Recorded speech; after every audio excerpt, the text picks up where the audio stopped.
comes from Yemen, and who at one point was the Yemeni ambassador to Canada. Now he's a Canadian citizen. So welcome to this interview, Dr. Nasher. Thank you very much. Thank you for inviting me. Good. Okay, so tell our viewers where you were born and your background. Yes, I was born in Aden, which when I was born it was still a British colony. And I went to school in Aden. And when I finished my high school, I got scholarship to study medicine in Liverpool University, England. I graduated something like 50 years ago. I think you remember because you were ahead of me. Yeah. You were a surgeon.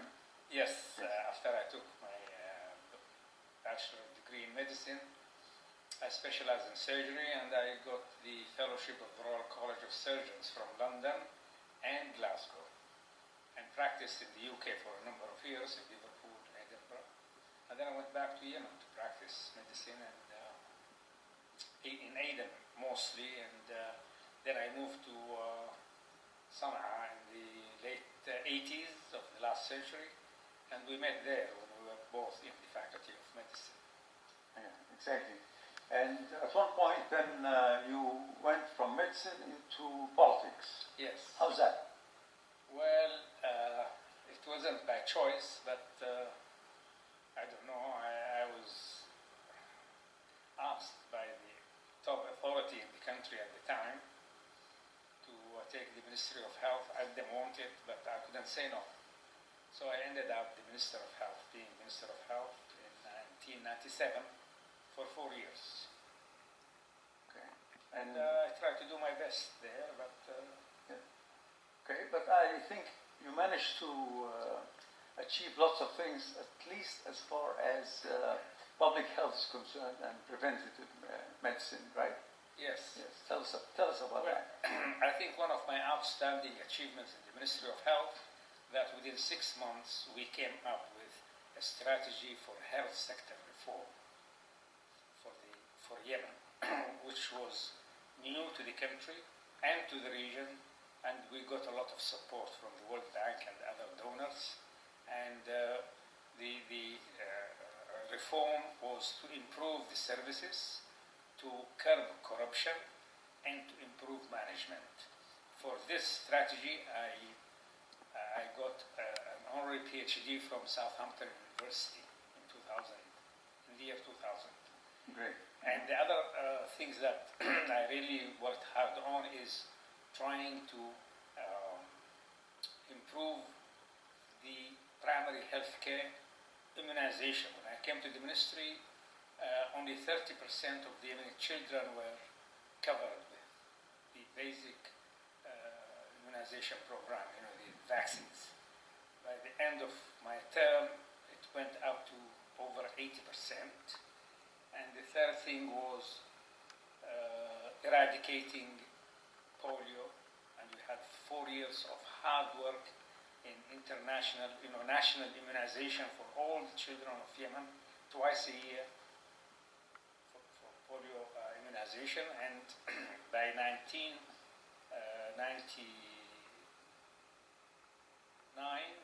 2000, the World Health Organization declared that Yemen was free from polio. Did you help to link Yemen and Canada in any way by way of establishing joint programs and things like that? Oh yes, I did my utmost best to link both this great country of Canada and Yemen in many spheres. One is in business and economy, and I used to visit Calgary every year, trying to convince Canadian companies like Nexen, who were there in Yemen since 1985, and they were doing a great job there. And also other companies I try to encourage to go back and work in Yemen, which is good for both Yemen and Canada. Member of that team, I can tell you that we team of about 8 to 10 physicians from all different specialties. That's Really enjoyed those visits, and at the same time they found it very fulfilling in the sense that they could see how much difference they made to healthcare in Yemen, Yeah. even though we only stayed for 2 weeks. That's right. No, it was very excellent. It was very effective and very useful, especially for Yemeni patients and Yemeni doctors who learned a lot from the recent advances that they are not aware of or they have no exposure to from these Canadian doctors. Yes. So you come from Lebanon, Yes, right? yes. Where exactly? Kafr Mishki, which is considered as a joke the capital of Lebanon in Ottawa. Yes, yeah. Judging by all the many Lebanese friends that I have, it seems that is to be so. Actually, Dr. Naim, we had relatives on the Titanic ship Yes. coming to Ottawa, so our roots go over 100 years. Wow. That's something. Over 100 years came from the village to Kafr Mishki to Canada Yeah. on the Titanic ship. Some of them survived, some of them didn't. I see. That's great. Deep roots. Yes, indeed. So, if you came as a teenager, I guess you did your high school in Lebanon, but you had your university education somewhere in North America, right? Correct. I did register for law degree at the at the Lebanese University, but during the war, because of the war, I had to leave. So I left to United States, studied 1 year at Cortland University, which is close to Cornell. Then I came to Canada to Carleton University, studying law and political science. Did you come? What is the difference? Explain to our viewers. What is the difference between an immigration consultant, which is what you are, and immigration lawyer? Hardly any. There are two councils or two categories that could practice immigration law in Canada. Being a lawyer, a member of the bar in federal system in Quebec, or a regulated, authorized representative as an immigration consultant, which is called the council, which is an organization created by the government, controlled by the government, recognized as professional body to practice immigration and refugee law. The main difference, we don't go to the federal court and we don't go to the Supreme Court. We could do everything else.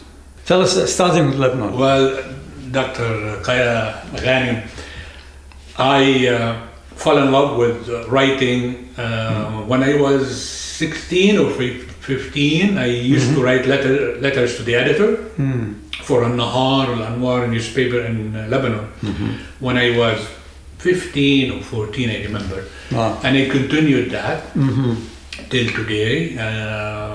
And I write articles in Al-Nahar, in Daily Star, in Globe and Mail, in the Ottawa Citizen, as you know, and the Toronto Star. So it's a passion, it's a hobby, and continue that for a long time.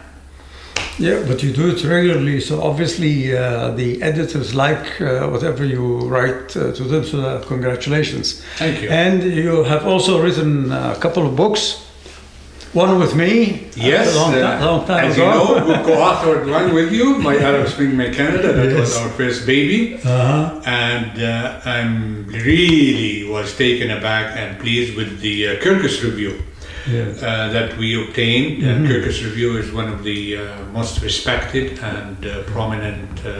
It's an honor to have Kirkus Review reviewed My Arab Spring, My Canada. Well, maybe you can read one sentence from that, just a short one. Sure. Actually, the first sentence, this is the beginning. This book is about you. That is you, the average Canadian of Arab descent and the succeeding generations. And you, the average Canadian who is a concerned citizen, engaged in public affairs, demanding democratic debate and cherishing a civilized discourse. Yeah, thank you.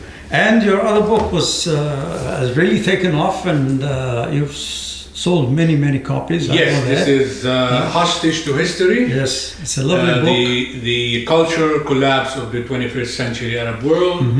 It deals with our present predicament, and there's a plan of action how to get out of the black hole we are in. What does the book do? Or say? Yes, this book asks the question, what is wrong, really wrong with the Arab world? The theme of this book, as it is called, it is the culture more than any other force. Like a social science surgeon, I take the reader into the back alleys of contemporary Arab culture, traditions and conditions and political collapse. In fact, we show that the lack of freedom, women's oppression, sexual repression, illiteracy, political tyranny, an outdated educational system, and the mixing of religion and politics.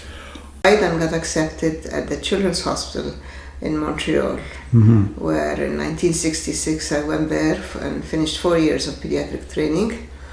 In 1970, And got the fellowship of the Royal College, I imagine. yes, I did all these exams.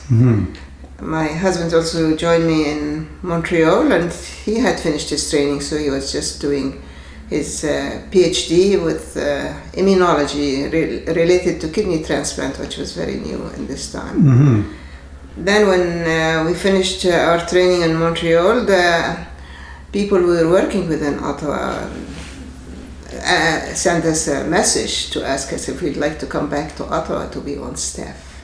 So both me and my husband came back to Ottawa in July 1970. He was a urologist on staff for Department of Urology, Ottawa Hospital, and me as a pediatric at the Ottawa Hospital. The Children's Hospital is not opened yet. Yes, right. When did the Children's Hospital open? Do you remember? Yes, in the fall of 74. Yes. First we had a small department in the General Hospital, another Yeah. small department in the Civic Hospital. Yeah. But I started my private practice in the summer of 1971 as a solo pediatrician. Yeah. Well, you know, I should know when the hospital, Children's Hospital opened, because I worked with you there for many years. That's right, yeah. Before I went away to do my own specialist training at the University of Michigan and so on. Yeah. Okay. So tell me about, we're talking about pediatrics. What are the pleasures of doing pediatrics? Well, now looking back after being in practice for 46 or 47 years, it's amazing, and I enjoy it so much because many of my young patients who I treated in the 70s and the 80s are coming back with their children. So it's just like And what is the downside to doing pediatrics? The Well, problems? I don't think there is much downside except you get used to screaming babies and all that. But now at my age, you know, I should be retired, but I partly retired. So I started from 2 years ago to do 2 days a week instead of quitting completely. And I'm lucky I joined a group where they are covering me for the other 3 days. And I still see the same old patients. Yeah. Yeah. So- Yeah, I did an interview with a Yemeni pediatrician just a couple of weeks ago as well, and she's in a group like that. One of the things that I noticed when I was doing pediatrics, one of the downsides is that children become ill very quickly, and therefore you have to act very rapidly. They cannot wait. On the other hand, they also recover very quickly. Well, this is the whole thing, you know. It's very rewarding. You see, Yeah. you know, overnight how the improvement and so on. The only bad part is when you see the occasional child who is diagnosed with serious illness like serious meningitis or tumors or cancer or leukemia. Luckily, when I first started my practice, leukemia was a death sentence, but now leukemia patients at least 80% or 85% survival. But occasionally we lose children, which is very sad. even Of course. My immigration has nothing to do with prosperities or money or materialist. It is immigration for the values. Yes, yes. So, and I cannot see these values applied to my future's kids. It's for the children. Exactly. Yes, like a lot of immigrants actually do Yes. come for that So reason. we sacrifice my position and Yes. my wife's position as a banker in a Swiss bank, and me as area manager for a lot of pharmaceutical company. We sacrifice all this for the kids. Yes, and how many? I went to Sharjah University for a workshop and to explain to them how the pharmacy is different than any other country in the world. The pharmacist here is like the cold keeper. He's the last professional the patient can see.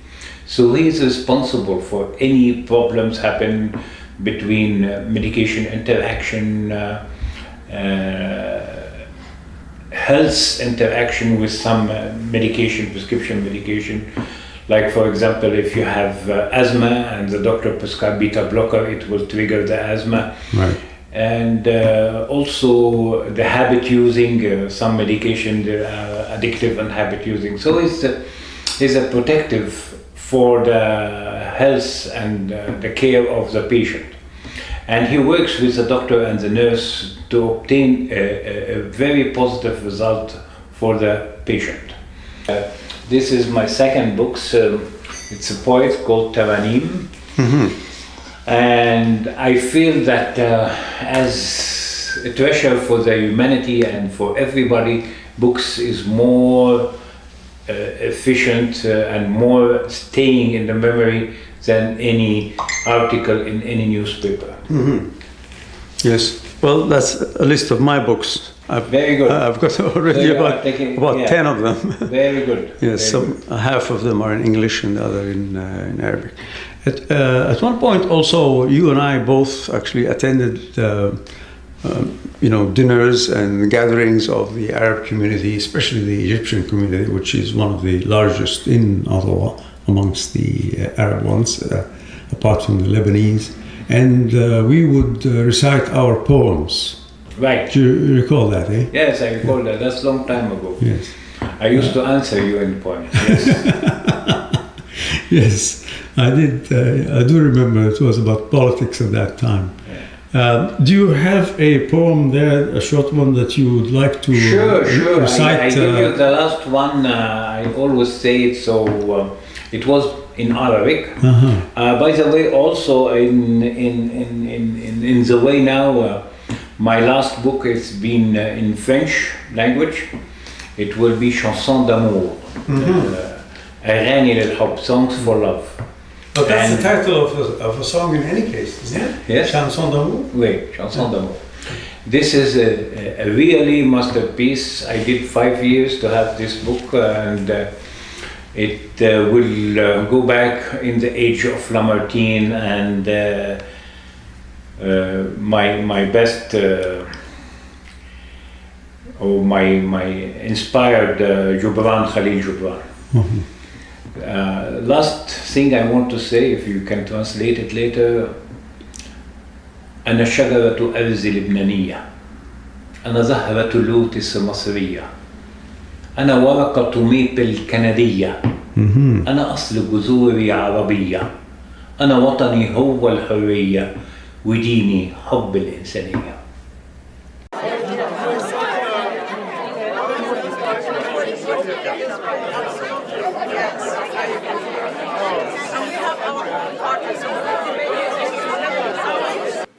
If we knew you were coming, we had sung a song, happy song, our song. If we knew you were coming, we had sung this song. Welcome home, welcome home, welcome home. Hassan had to wear his own jail at $2,000 a month. 100 people contributed $20 a month for over 5 years.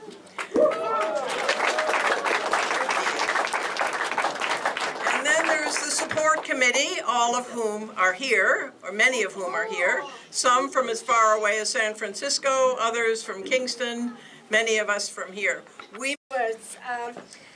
I would like to thank every one of you for being here and for the long journey that we traveled together over the past 10 years. I always feared that a day like this would never come. It is a testament to your work and to the incredible support that you all showed for so many years that we can celebrate Hassan's return. It was painted hysterically in the CBC.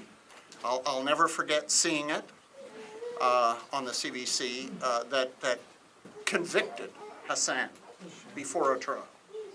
And of course, between the CBC and the Department of Justice, the picture was painted of a mass murdering terrorist. In the years 2009 and 2010, I traveled in search of evidence and witnesses to France, to the scene at the Rue Copernic, up and down Lebanon, to the UK, in America, trying to demonstrate the unreliability of the French assertions. Thousands of miles, hundreds of hours in an uphill battle that any lawyer faces against the extradition laws of Canada. 3 years, 2 months in solitary confinement is being overly technical, and that in complaining that the use of unreliable, unverifiable, unchallengeable secret intelligence, and again, his words, as evidence, contrary, by the way, to the Supreme Court of Canada decision in Charkaoui, it had already been decided. He stated we were being, quote, finicky.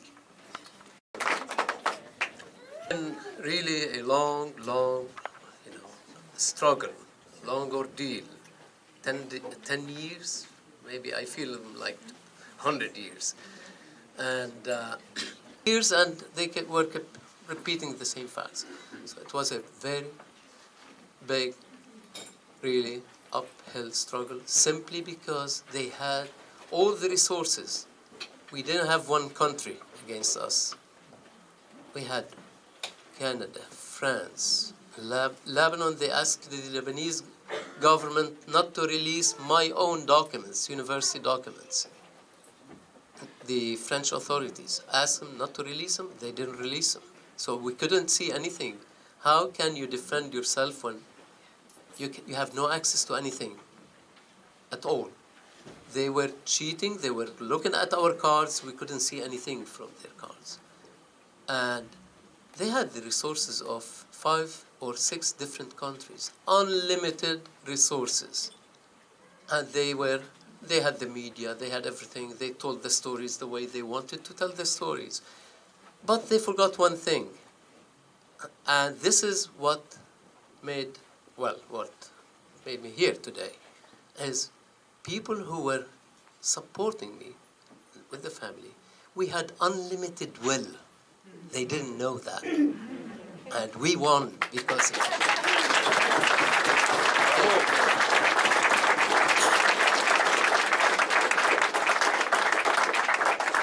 You graduated, what did you do in Egypt? I worked in many fields. I was writing and I was translating, and part-time I was teaching for some time, and so on. So it is. Right. And your writing was about what? Mostly? I'm a poet. I started to publish my poetry in 1952, in very early age, in Egypt and outside. It was just sending a poem in a letter. Yes. And you find it published. Yes. Amazing. To the one of the newspapers, yes. Yeah. I don't remember knowing any writer in Egypt in the 60s time not being in jail except Naguib Mahfouz. Okay. Okay. So I don't know anyone. So does that mean that you were in jail as well? Yes. Well, tell me about that. Why were you in jail and for how long? Why everybody was in jail, not only me. All right. Why Fuad Haddad, one of our greatest poets, spent so many years in jail. Why this, why that, why professor of science, if you're talking about science, Abdelazim Anis or Mahmoud Amin al-Alim or this or that, all those professors, why they were in jail? Just because their opinion. Yes. That's it. Yes. And this is during the rule of which of the military people? I know someone spent 14 years in prison during the king. Yes. King Farouk. He was a journalist, and later he became a journalist and writer. And he was in prison because the king accused him of being a leftist against the kingdom. Monarchy. Okay? Yes. Then the situation changed. We became the Republic of Egypt. Yes. So he's supposed to be released. No. He stayed until 1964. So we have that. So you can say under all the rulers this happened, especially in the beginning of the 50s. Yeah. Yes. Because before that there was for example, Abbas Ma'ad, the famous writer, okay, he was sentenced for 6 months in prison for insulting the king. Yes. Okay, and he was a member in the parliament, and but this was very short term, and according to the law, and he was released. But after that, there is no more. Okay, and so you are also a poet. Yeah. And have you used your poetry to criticize the rule of the dictatorships that have been ruling Egypt for many years? It is hard to use to critic this, but it is my vision about the freedom, even during the war, because. For example, in one of my famous poems and famous songs, but I wrote it while I was a soldier in the war of the 73, called "The War Still on the Beginning." And I wrote it, the war started on the 6th of October. I wrote this on the 7th of October, published on the 8th of October. So, okay? And there is a stanza. I said, "O Egypt, explore the war, so the daylight will spring. Explode with war against poverty, against the Tatar, against oppression, and get armed to wars with freedom." Very nice. Okay, so how about you read it, because many of the people who will watch this video will actually be Arabic speaking. Yeah. How would you like to say that in Arabic, those lines? Okay. اتفجري يا مصر، اتفجري بالحرب ينطلق النهار، اتفجري بالحرب ضد الجوع وضد القهر ضد التتار، وتسمحي للحرب بالحرية، وتفتحي وردة بدم ونار، وتجمعي من أنف صرخة وضحكة، والحرب لسه في أول السكة. حلو، جميل جدا، باللغة الدارجة طبعا. أيوة. All right. So the other things that you have done, and they're very important, of course, is that you also contributed to a lot of positive things in other countries other than Egypt, in the Middle East, including my own country of Yemen. Yeah. All right. So tell me about some of your adventures in Yemen. Okay. When we landed in Yemen, Jocelyn and me, in 1996. But why did you go there in the first place? That's why I mentioned her name. Yes. Jocelyn Talbot. Yeah. We are married from, she's Canadian, and we are married from 84, and she is the one who's going to work in Yemen. So we have a division of labor. She's working and I'm playing. Okay, I'm playing with the children. Yes. I'm playing with the writer and the artist, and Yes. so part of when I went there, I discovered there is no art education in the schools at all. It was called, it is forbidden for religious reason or whatever, but it was not there. So one of the major things I did, and I'm proud of it, it was a project called Children of Yemen Painting Their Rights. So it is a combination between knowing the rights, human rights and children's rights, all of it, and for the expression. So they did that in many ways, in singing, in writing, in painting. So this was a project I am very proud of, and it lasted a minimum 5 years, this project. Every year there was continuation, and we covered from Sana'a to Aden and Hadramaut and different places. This.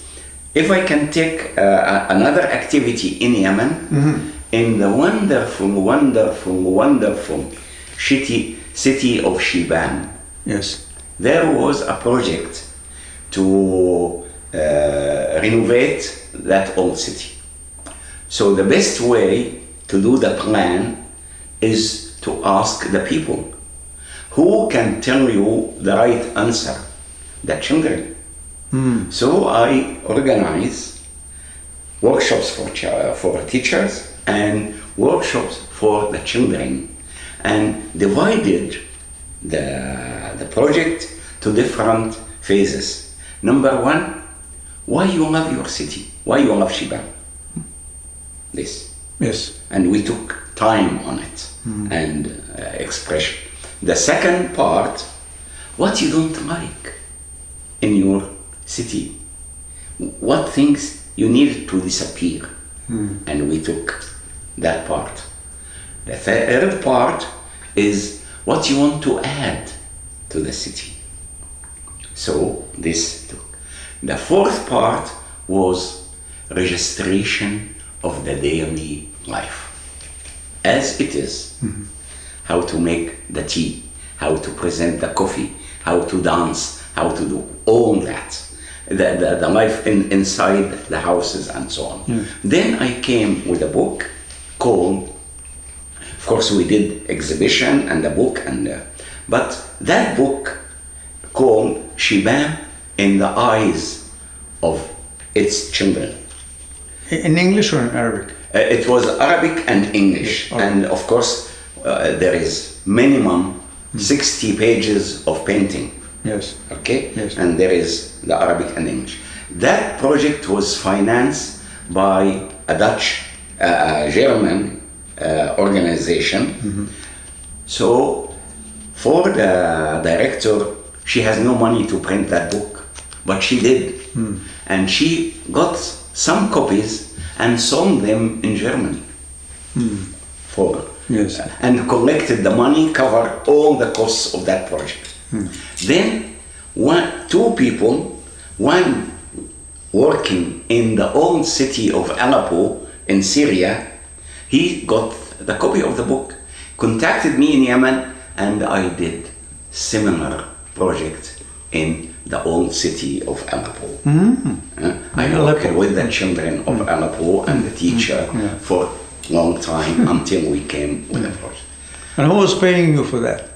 That organization. I am freelance. Yes. Okay. So I did that. Then I was astonished when I opened my page on Google in English and I wrote the word Shibam, and I found in San Salvador the city was destroyed by the earthquake. So those who plan to renovate and rebuild a city, they wrote in their work that they didn't find any reference to work on to get the feedback of the people except my book of Shibam in the eyes of its children. Great. And what other Arab countries did you go to do projects of that kind? Let us say I started by Lebanon. I went in Lebanon in end of 81 and I stayed there when the war happened in 82. The first thing I worked is with the children during the war time to paint. Yes. And there is a nice documentary being done on that. It's called A Story of My Dream. So I worked with Palestinian and Lebanese children in refugee camps and in time of war. And later I returned back to Lebanon and worked in the south of Lebanon and in Abiqa, and I worked with the children of Arsal. I worked with those children in Arsal in 2006 and 7 and 8, and recently I returned back to the same village to work with the Syrian children in the refugee camps in Arsal.